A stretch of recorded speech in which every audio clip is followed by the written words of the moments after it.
Thanks, Juan Carlos, and thank you all again for being here. For us, the symposium is our signature event, our highlight of a year's worth of work, of effort, celebration of global engagement, of teaching, of learning, of doing research, of engagement, of partnership.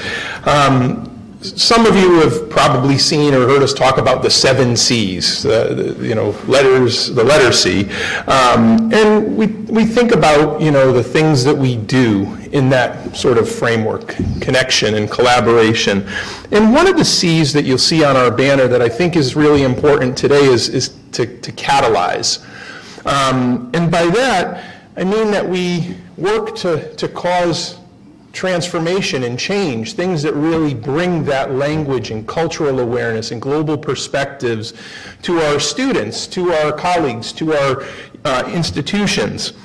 And so today is really a chance for us to celebrate and recognize the great work that's going on and that will go on. And it's time for us to take stock of that. So you're going to hear some really great presentations, programming from people who have been supported by and through the Atlanta Global Studies Center, and also work that's just going on in the general sort of global space of our higher ed ecosystem here in Atlanta.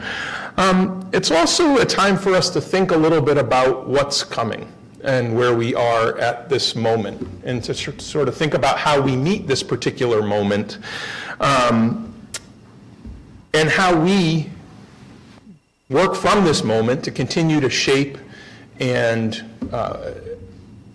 really show the benefit and the promise of global perspectives in our work. The Atlanta Global Studies Center is a national resource center that's established by Title VI. It's supported through the Department of Education. U.S. Department of Ed is where our sort of reporting goes to, where our grant has been administered from that supports the center. And the International and Foreign Language Education Department, in particular at the Department of Ed.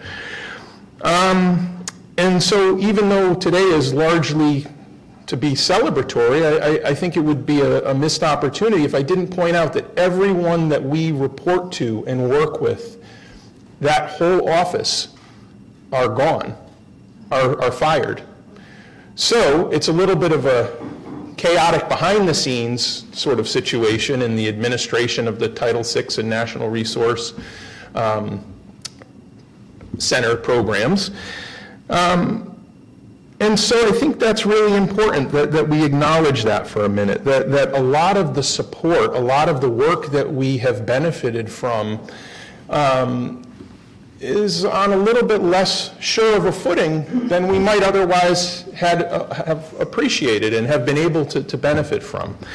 And this is happening not only in the realm of education. I don't need to sort of talk about the broader sort of things that are happening in the world that impact, our sort of global perspectives on things, but you probably have your own ideas about that, and what the implications are and what we might do collectively.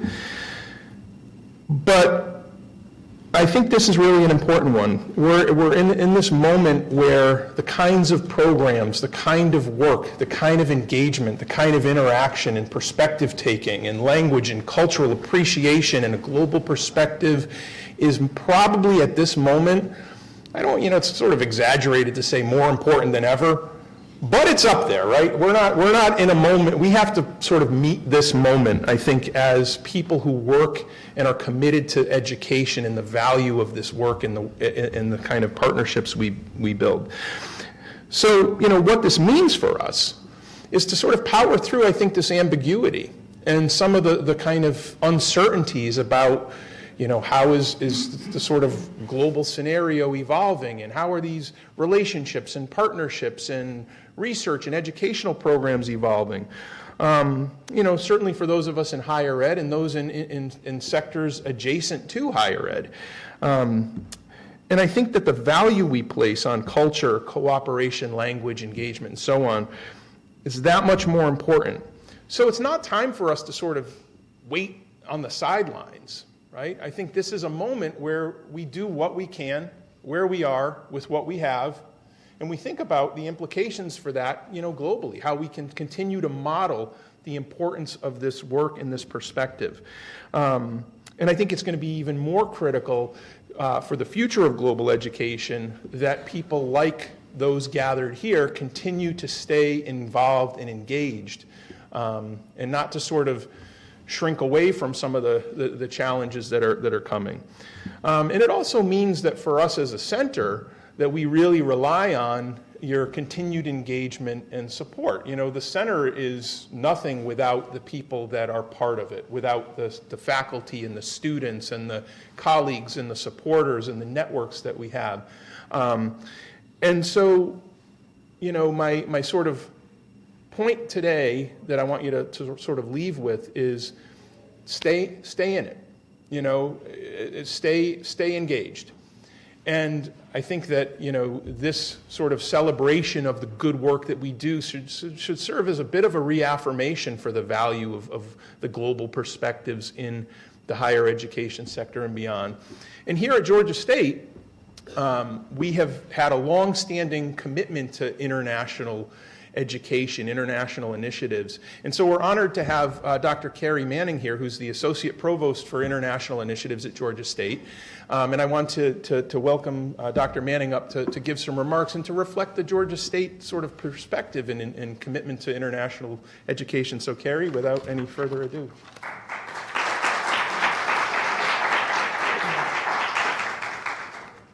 Good morning. Thank you, Tony. And thank you for the opportunity to be here to give some welcoming remarks. So let me start by saying welcome to Georgia State University, those of you who are here for the first time or don't usually spend time with us.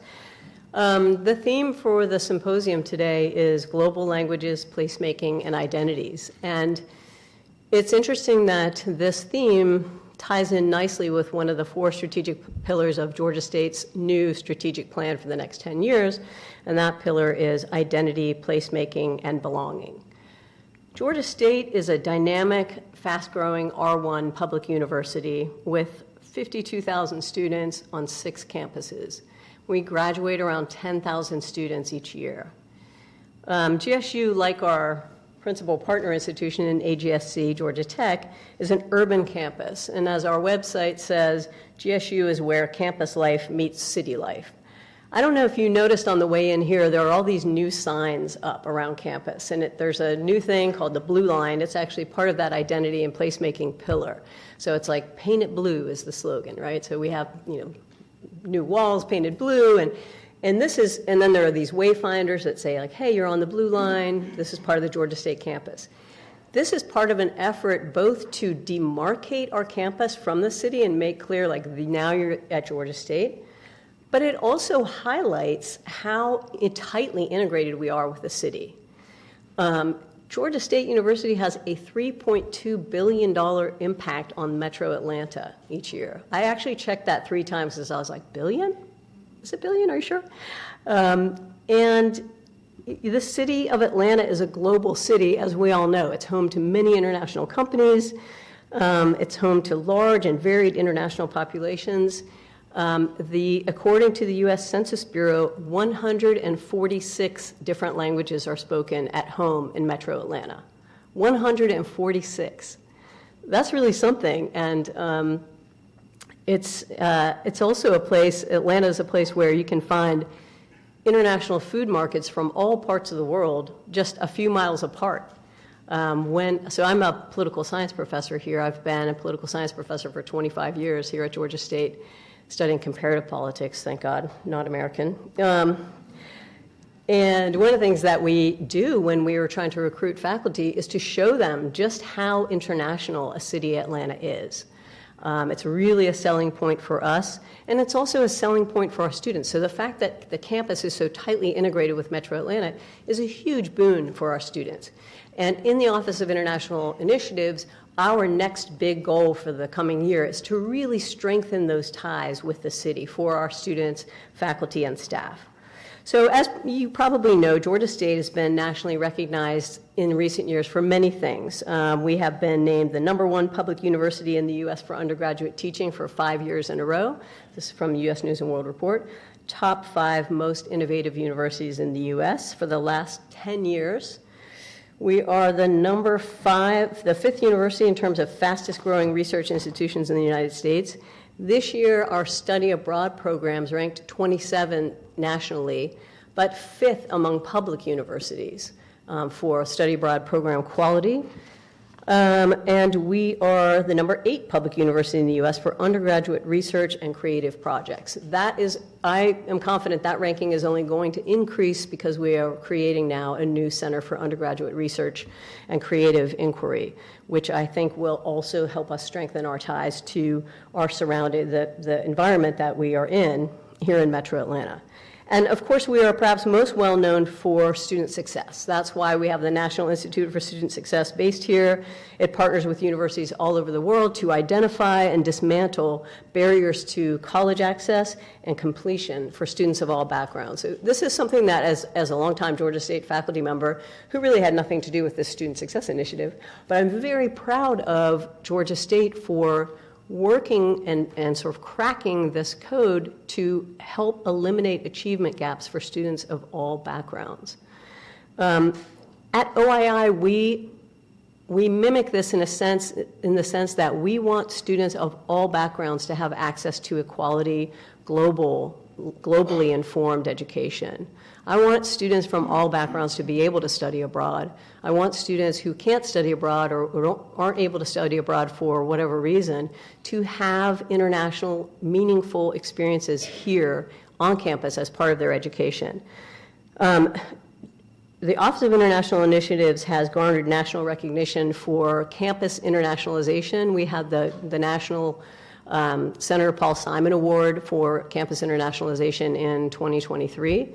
And in 2022, we won the Andrew Heiskell Award for increasing access to international education. Those are probably the 2 most prestigious national awards that a program like ours can get.